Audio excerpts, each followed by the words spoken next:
Ninguém está condenado a ser quem sempre foi. Nós somos os únicos animais no planeta Terra que temos a habilidade de transcender.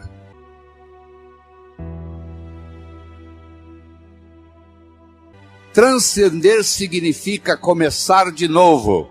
Não interessa o que aconteceu na sua infância, não interessa o sofrimento que você teve até hoje. O seu passado foi uma necessidade para você chegar até aqui. O seu futuro é uma possibilidade para você ir onde você quiser ir.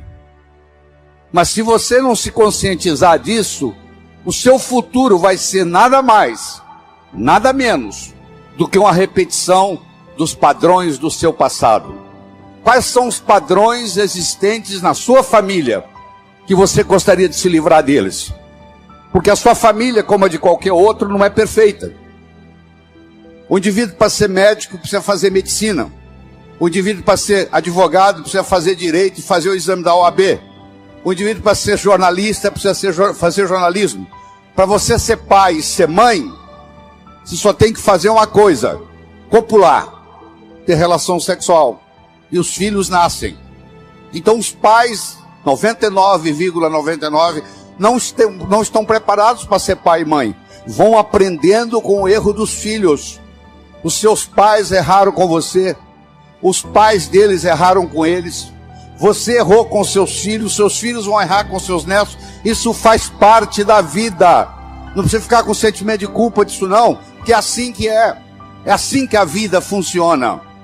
A gente vai aprendendo com os erros. No segundo filho você já erra menos. No terceiro você erra menos. Se você parar e pensar aquilo que está fazendo de errado. O segundo ingrediente do bolo da vida é a comunicação. Na era da agricultura, mandava no mundo quem tinha terra. Na era industrial, passou a mandar no mundo quem tinha capital. Meus amigos, a moeda mudou. A moeda hoje chama-se conhecimento. Você é rico ou você é pobre em conhecimento. Mas conhecimento só tem validade quando aplicado, quando passado de um cérebro para outro. E a passagem do conhecimento de um cérebro para outro se faz através do diálogo, se faz através da comunicação. Comunicação se tornou essencial, tanto no sucesso pessoal quanto no sucesso profissional. E faz parte da natureza do espírito humano evoluir. Galgou uma montanha, que procura uma montanha mais alta. Você quer passar no vestibular, passou no vestibular, quer se formar, quer arrumar um emprego, quer ser promovido, quer montar sua própria empresa, e você vai galgando as coisas na vida. Isso faz parte. À medida que você sobe no escalão da vida, talvez o ingrediente mais importante seja o diálogo, seja a capacidade de se comunicar, seja a capacidade de se expressar, seja a capacidade de entender o outro. Então, se você me permite, eu vou apresentar para você um modelo de diálogo. Eu criei um modelo para isso. A comunicação tem 3 níveis. O primeiro nível eu chamo de boca-ouvido. O segundo nível eu chamo de cérebro-cérebro. O terceiro nível eu chamo de coração-coração. Boca-ouvido. Deixe-me primeiro fazer uma distinção para você. Ouvir e escutar não são sinônimos. Você ouve com o ouvido. Você escuta com o cérebro. Você já foi alguma vez num restaurante e pediu ao garçom para lhe trazer uma água com gás e ele lhe trouxe uma água sem gás? Ou você fez uma solicitação e ele lhe trouxe outra? Aquele garçom, naquele momento que ele recebeu o seu pedido, ele estava operando no nível 1. No nível 1 ninguém é promovido. No nível 1 você não conquista as pessoas. No nível 1 você não vai para frente na vida. Não interessa a nota que você tirou na escola, isso não faz diferença, porque a escola lhe passa informação. A vida lhe exige competência de ação. O que cai na prova não cai na vida. Se você observar na sua cidade, você vai encontrar indivíduos que eram CDFs, que eram estudantes brilhantes, e hoje são pessoas que estão perdidas na vida. E você vai encontrar também pessoas que eram estudantes medíocres, e hoje são excelentes empresários, estão contribuindo para o bem-estar da comunidade. Por que isso? Porque esses segundos, eles sabem dialogar com o mundo, eles sabem dialogar com a sociedade, eles aprenderam, talvez até intuitivamente, o poder da comunicação. Boca, ouvido, modelo do nível 1. Deixa eu primeiro fazer uma afirmação. Nós só chegamos ao coração das pessoas passando pelo cérebro. Não tem outro caminho. É fácil você gostar de quem você gosta. Eu quero ver você gostar de quem você não gosta. Porque se você não gosta da pessoa, fica difícil chegar no coração. O caminho para você você tem que entender a pessoa, entender a problemática dela, entender de onde ela está vindo, por que ela atua daquele jeito. Aí finalmente você aceita a pessoa e chega no coração. Quando você está operando no diálogo no nível 1, não acontece nada. É o pai que está dando um sermão para o filho. E entra num ouvido e sai no outro. E o pai não percebe que ele vem falando isso há 5 anos e não funcionou nada. Pelo contrário, o filho até ficou rebelde de escutar o pai falar aquilo. E o pai não se dá conta que aquilo não é diálogo, que é um monólogo que ele está falando para o vento. Porque está entrando no ouvido e saindo no outro. Você deve conhecer um ditado popular que diz assim: a palavra convence, o exemplo arrasta. O melhor modo de você educar seu filho não é com sermão. Isso não é diálogo, isso é monólogo. O melhor modo de você educar seu filho é com exemplo, dando exemplos. Aí a água mole em pedra dura, tanto bate até que fura. Ele vai vendo o exemplo daquilo que você quer que ele seja, ele vai observando aquilo todo dia, chega uma hora, ele e ela incorpora na estrutura psicológica. Um pai de 45, uma mãe de 45, que conversa com um filho de 15, ela tem que entender que o filho de 15 nunca teve 45, e uma mãe de 45 já teve 15 anos. Então é função do pai, da mãe, descer ao nível do adolescente, para poder haver uma comunicação. No diálogo, na comunicação, nós temos que modificar um pouquinho aquela frase que você conhece, que não é da Bíblia, tá? Quando eu falar, você vai falar, isso está na Bíblia, não está não. A frase é assim: faça aos outros o que você gostaria que fosse feito a você. A verdade não é bem essa. Faça aos outros o que os outros gostariam que fosse feito a eles. Se eu convidar você para jantar na minha casa em São Paulo, eu não vou lhe servir o meu prato favorito. Pode ser que você nem coma. Eu vou perguntar o que você gosta. Se eu quero agradar alguém num processo de diálogo, eu tenho que ver o que a outra pessoa quer ouvir. Eu vou começar por ali. E não o que eu quero passar. Está acontecendo com a gente. Eu quero mostrar o meu ponto de vista para você, mas eu não me preocupo como que você vai receber esse ponto de vista. Aí sabe o que acontece? A natureza colocou um ouvido no mesmo nível do outro. Entra num ouvido e sai no outro. Aí não deixa de ser diálogo, passa a ser monólogo, porque não tem repercussão. Para esse diálogo se ocorrer, primeiro eu tenho que ter uma mensagem forte. Você só vai continuar me escutando se você estiver gostando da mensagem. Eu tenho que ter algo para poder passar para você. Essa é a mensagem.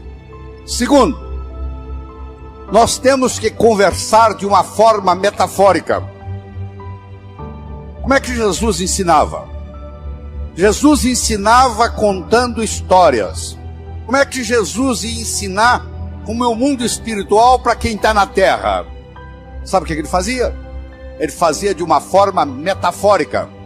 Ele contava parábolas. Ele contava histórias. Quando eu lhe conto uma história, você não pode dizer que você não concorda com ela. Eu estou lhe contando uma história. E dentro da história, eu coloco a ideia que eu quero passar para você.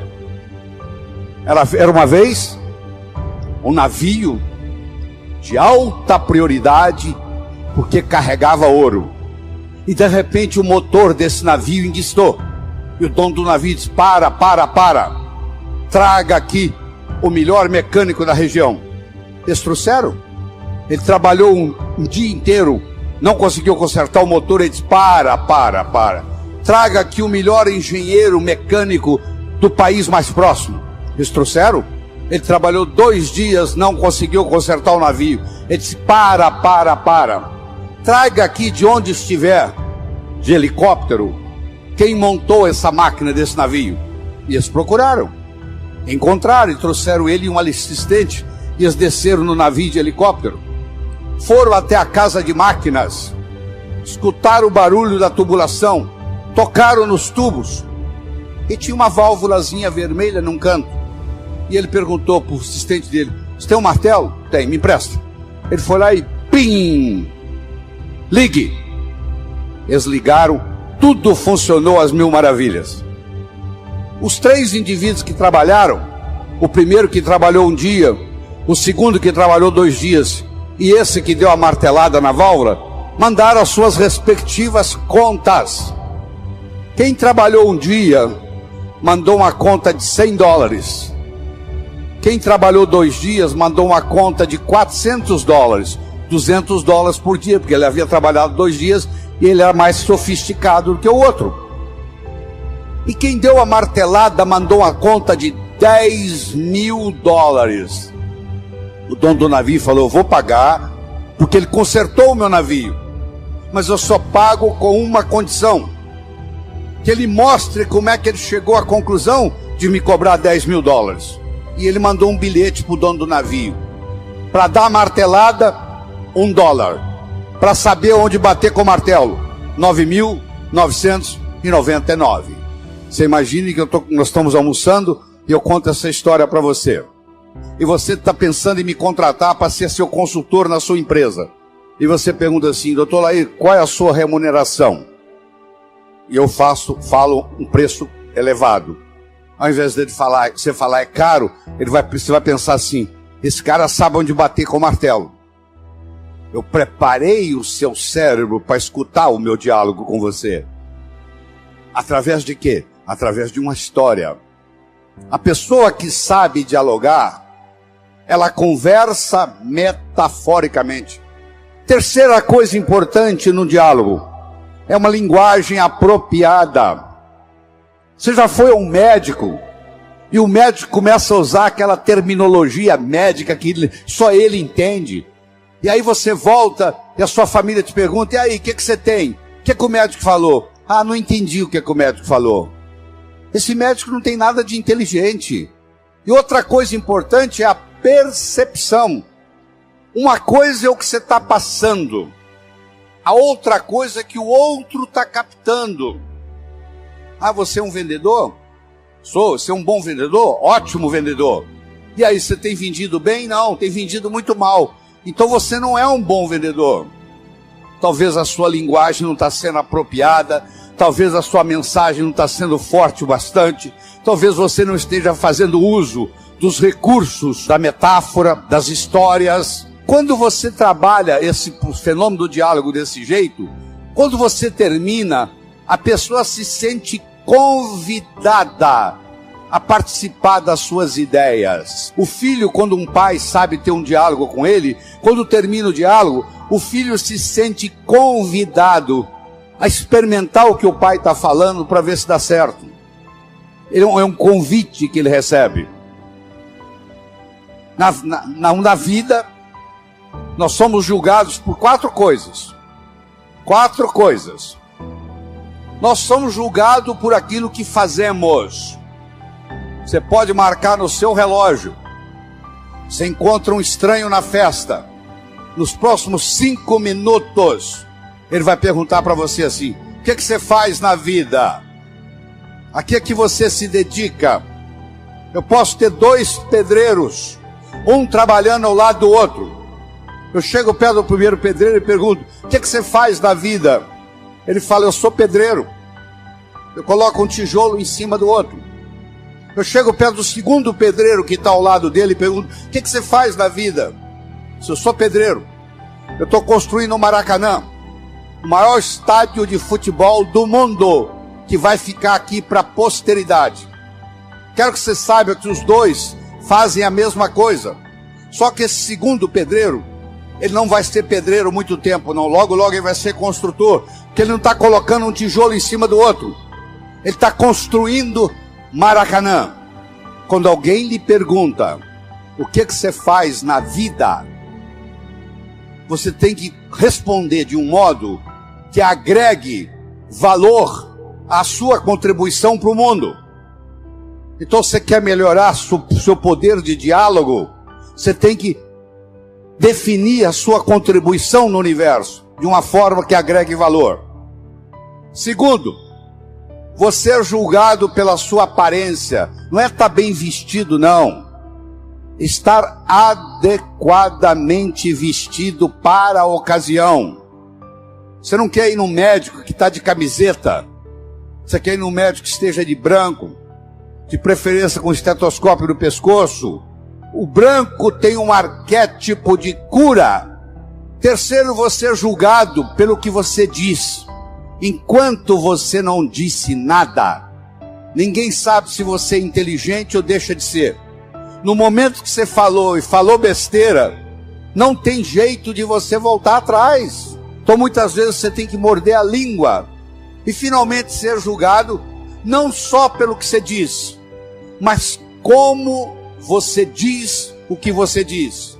Eu poderia trazer alguém aqui que falasse exatamente o que eu estou falando. A apresentação poderia ser muito melhor ou muito pior.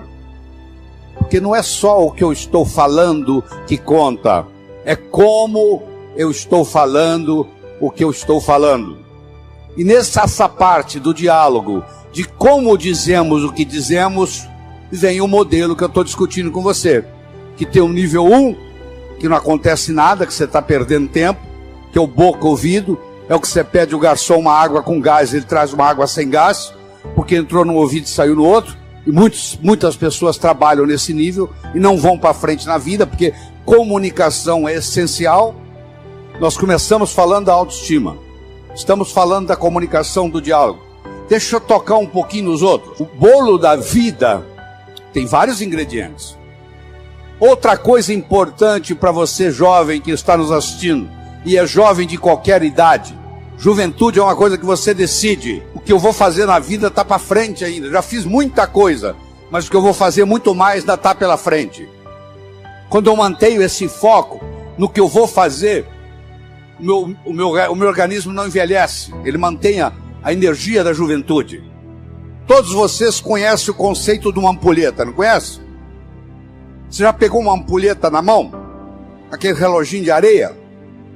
A ampulheta tem a areia que ainda não caiu, a areia que está caindo e a areia que já caiu. A areia que ainda não caiu é o futuro.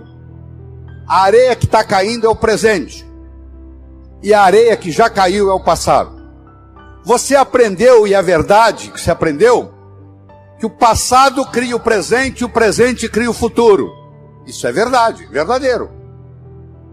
Mas Einstein provou a não linearidade do tempo. O tempo não é linear. Então eu vou provar para você agora, nessa conversa aqui, que o futuro cria o presente também. E o presente recria o passado. Se você comprar na segunda-feira uma viagem de volta ao mundo para daqui um mês, eu lhe garanto que a segunda-feira já começa a ficar mais interessante. Faltam 30 dias, 29, 28, 27, 26, 25 para a viagem. Você já escutou um ditado que diz assim: muitas vezes a antecipação da festa é melhor do que a festa propriamente dita.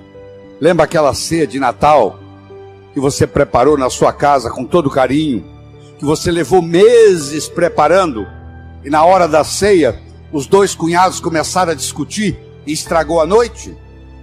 A antecipação daquela ceia foi muito melhor do que a ceia. O que acontece? Se eu tenho metas para o futuro, jovens, por favor, me escutem. Se você tem metas para o futuro, o seu presente fica mais interessante, porque você vai viajar daqui 30 dias, daqui 29, daqui 28. Se você não tem perspectiva de futuro, aí a droga te domina. Todo drogado que eu conheci, que eu tratei, que eu cuidei como médico, todo drogado perdeu a perspectiva do futuro. Ele não tem a noção do amanhã. Ele acha que só existe hoje. Quem só acha que existe hoje não vai se preocupar o que a cocaína, a maconha, a heroína vai fazer no corpo, porque perdeu perspectiva de futuro. Então eu espero que você entenda que o futuro cria o presente.